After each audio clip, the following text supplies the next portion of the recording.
Not a week goes by that I do not utter a silent prayer of thanks that younger next year came into my life. You guys are saving the world, one body at a time. That's quite the testimonial, isn't it? From a reader of the book we're looking at today, welcome to the Deep Dive. Today we're exploring some key ideas from Younger Next Year, second edition, by Chris Crowley and Henry S. Lodge, with Alan J. Hamilton contributing too. And our goal here really is to unpack its core message for you. It's all about how you can live a really vibrant, fulfilling life well into your later years. We're going to challenge some common ideas about aging and hopefully give you a practical blueprint. We'll pull out the best nuggets from this really eye-opening book. It really is eye-opening because the main idea, and it's pretty provocative, is that what we think of as normal aging, it's often just decay. It's not inevitable in the way we think. Okay, wait, so aging happens, you get gray hair, maybe, but decay. Decay is optional. That's the core message. Aging, yes. Decay, no. It's optional. That's a massive shift. Because most people lump getting old and falling apart together, right? Exactly. But the book points out you're probably going to get old and live, not just get old and die quickly. Right. And if you do get decrepit, you might live like that for a long, long time. Decades even. That's the reality. Most people now live into their mid-80s, even 90s. So the quality of those years, that becomes absolutely critical. Okay, so how does this decay thing start? What's the mechanism? Well, think about our bodies. They're designed, over millions of years for survival. They have modes for good times, growth, activity, healing, and bad times. Hibernation, decay, basically making way for the next generation. That's the Darwinian code bit. Precisely. And that code ramps up the decay signals as we get older. Okay, let's unpack this. So our bodies are basically stuck in famine mode if we don't actively tell them otherwise, even with supermarkets and central heating. That's a great way to put it. And what's fascinating here is that being sedentary is the most important signal for decay. Lack of movement. Yes. Your body is constantly watching your physical behavior. Like a hawk, the book says. In nature, if you're not moving, you're probably not finding food. Maybe you're injured or sick. So sitting on the couch sends the bad times are here signal. Bingo! You're telling your body every day you don't exercise. Time to get old, time to decay, time for survival depression. Wow. But the flip side is we can override that signal. Completely. By being consciously, steadily active, you send physical messages that mimic being younger, being in your prime, and your body, chemically, will follow that lead. It's quite amazing. So exercise isn't just good for you, it's the master signaler for growth. It's what stops that default slide into decay. It is. It sets off hundreds of chemical cascades every single time you get your heart rate up and start sweating. And there are specific chemicals involved. Yes. The key ones are called cytokines, specifically cytokine 6 or C6 and cytokine 10, C10. You can think of them as the managers of growth and decay. Yeah. C6 is the main chemical for inflammation, which is often linked to decay. And exercise produces C6 in your muscles and bloodstream. Wait, exercise produces the decay chemical? That sounds bad. But here's the brilliant part. That C6, the decay signal, then triggers C10, and C10 is the master chemical for repair and growth. So decay triggers growth. Exactly. And our muscles, all 660 of them, making up almost half our lean body weight. They're a massive reservoir of these chemicals, a huge potential source of youth, basically, if we use them. That's incredible.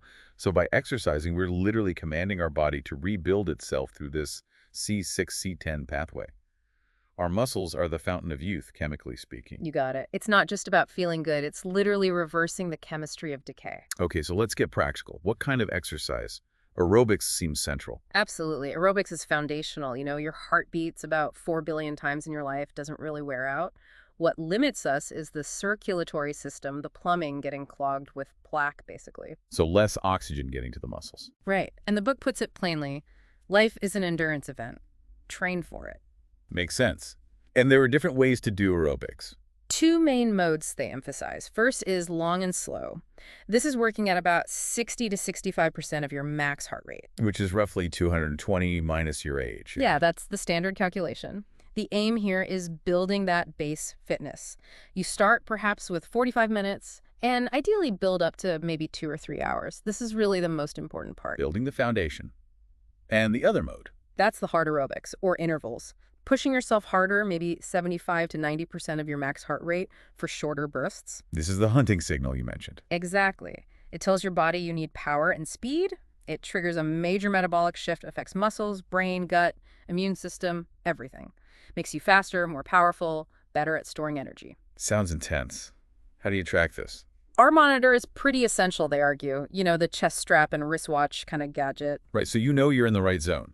Yeah, and it also lets you track your resting heart rate over time, which is a great indicator of your overall fitness, or even if you're overtraining or getting sick. That's useful. The book also talks about something called kedging. Sounds like sailing. It's a great metaphor. It's about setting these really ambitious, maybe even desperate goals to force yourself to train. Like booking a crazy hard bike trip a year in advance. Exactly that. Something that's currently way beyond you. Maybe it's a tough ski trip, a hiking challenge, buying some fancy new gear you feel you have to justify using. So you have to get in shape for it. Right. Like the author, Chris Crowley, doing the Ride the Rockies bike tour. 6 days, 100 miles a day sometimes, over huge mountain passes. Just the thought of it motivates your training for months, even years. Here's where it gets really interesting for me. Crowley says he's an indifferent athlete, not naturally gifted, yet he's skiing better at 70 than ever, doing these tough trips without issues. It really shows it's about commitment and finding your passion, not raw talent. Which raises a great question for you listening.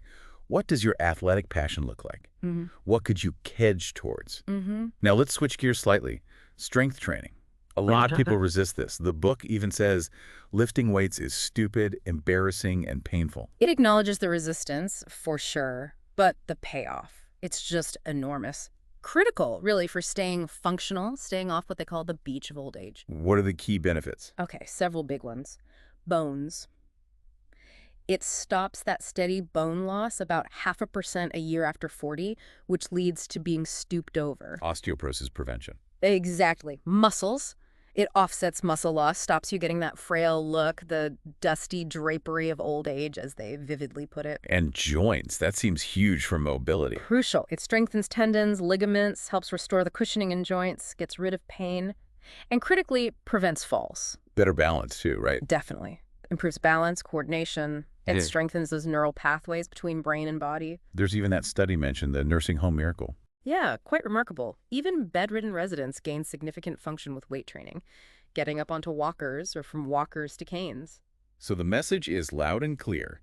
It is never too late to start seriously lifting weights. Never. Which really makes you think, doesn't it? We accept so much decline as inevitable, but maybe most functional aging is actually optional. Are our own assumptions holding us back? That's a powerful thought. Any practical advice on starting? Yes. Definitely get guidance. Hire a good trainer, even for a few sessions, or use a reputable book.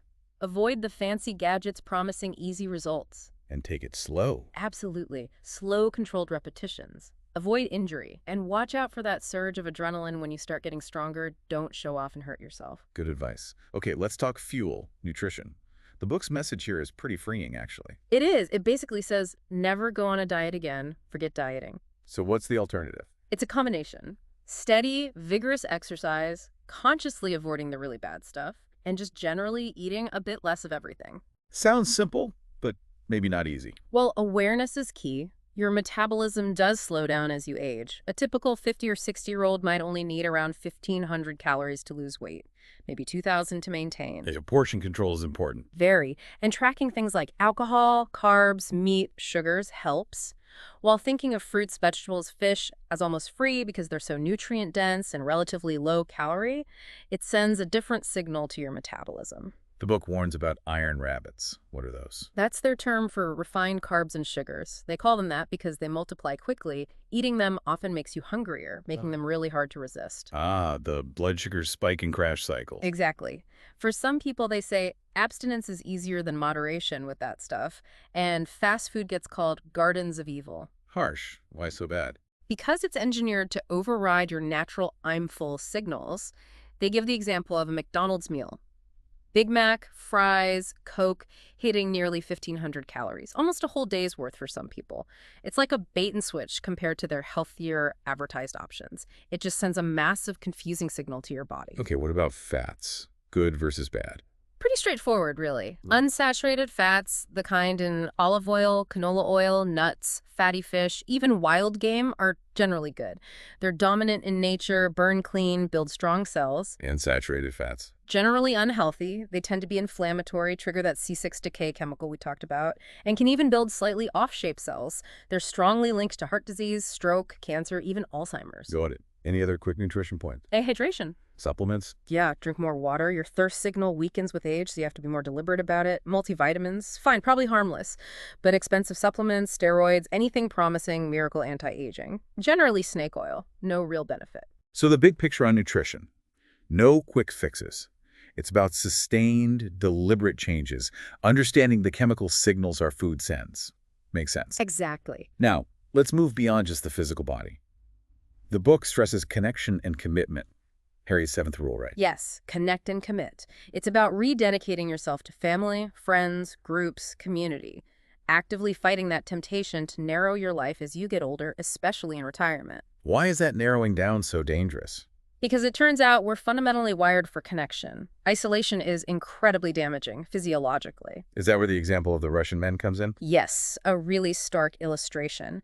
After the Soviet Union collapsed, their life expectancy plummeted from 64 down to 57 in just a few years. Wow. And that wasn't just poverty. Not entirely. A huge factor was the loss of structure, purpose, belonging. The authors call them limbic deaths, a kind of physiological shutdown from profound social and emotional isolation. Soaring rates of heart attacks, cancer, depression, alcoholism. And the scary warning is that a milder version of this can happen to people in retirement anywhere if they withdraw too much. That's the concern, yes. It's scary as hell, as they put it. This leads to limbic resonance, which sounds fascinating. Can you explain that? It's this idea, based on neuroscience, that our nervous systems are actually designed to tune into each other. We literally share moods, physiological states on a subtle level when we connect. So being around positive, supportive people isn't just nice. It's biologically necessary. That's the implication. It's an extraordinary process, and without it, the book says, we wither and we die. It's not just about friends solving your problems. Often it's just about listening and caring. What stands out to you about how vital these connections are? Well, connecting it to the bigger picture, there are studies showing people who volunteer regularly, say once a week, are 2.5 times less likely to die than those who don't. Wow. It suggests that altruism, love, compassion, these things might literally boost your immune function. Our limbic lives and physical health are deeply intertwined. So the practical advice is, Make a job out of your social life. Be proactive. Add friends. Do more things. Get involved. Really nurture the relationships you have, including family. and higher caring. What's that about? That's about finding involvement in things bigger than yourself. Could be anything: volunteering at a soup kitchen, being involved in a church or community group, environmental causes. It's deeply personal, but connecting to something beyond your own immediate needs seems vital for our sort of rational brain and overall well-being. Makes sense. The book also touches on intimacy, right? Cuddling, touching. Yes, it advocates for that physical connection as a really important primal pleasure, regardless of libido changes. And sexuality more broadly in the next third of life. Yeah, it addresses it directly. Good news: most people stay sexually and sensual. Bad news: libido often does decrease somewhat. Acceptance is important there. What about issues like erectile dysfunction?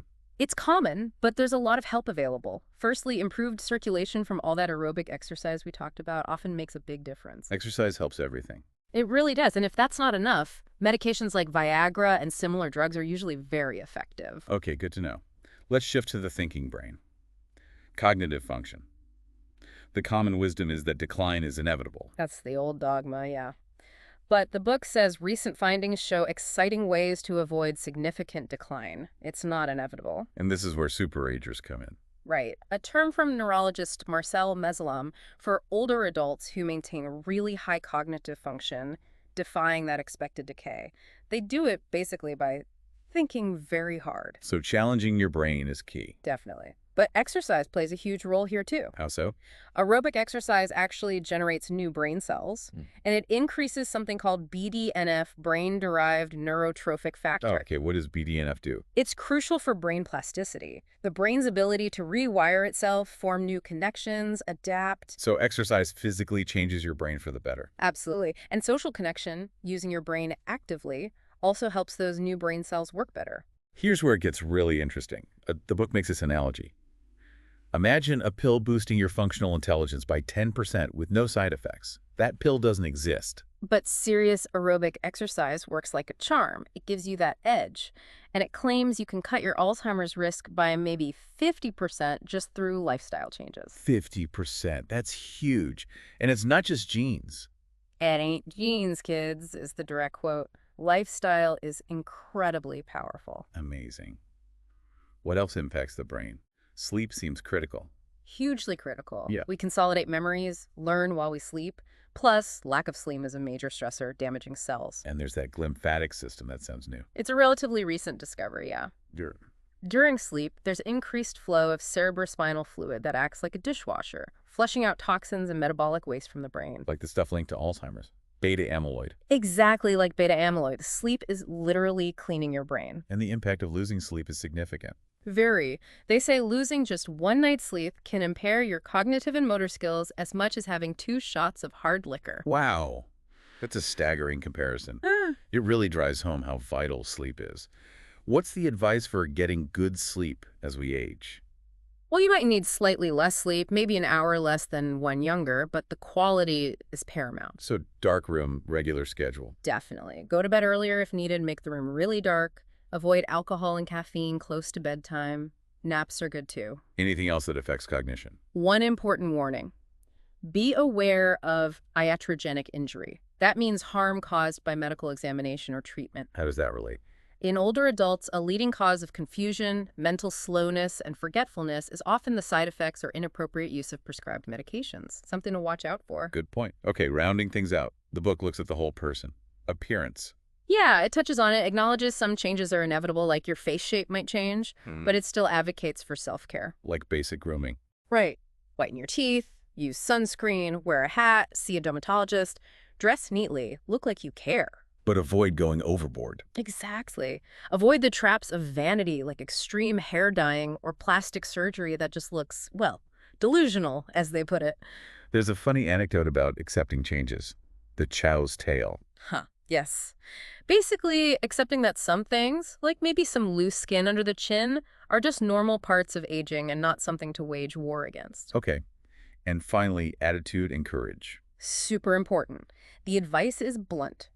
Do not become a grumpy old man or woman if you can possibly help it. Easier said than done sometimes. True, but it emphasizes needing real old-fashioned courage for this next third of life because it's unpredictable. So ditch the easy chair and the remote. Pretty much. Work hard at the rest of your life, but find your own way to do it. Take some chances, meet new people, work at your relationships, get involved. It won't always be easy, though. No, they acknowledge it won't always be fun or rewarding, but the promise is you will also have great adventures.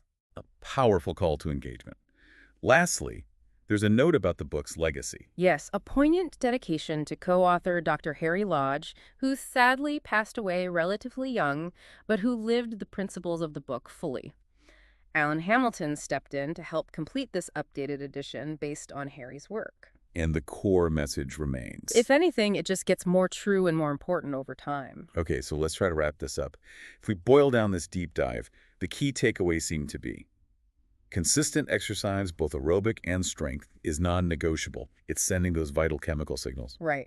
Then mindful nutrition, understanding food as metabolic signals, deep social connection is a biological need, not just a nice to have. Prioritizing sleep for brain health, that lymphatic cleaning, and keeping your brain active and challenged. It all circles back to that idea: strain, train, and sustain. Yeah.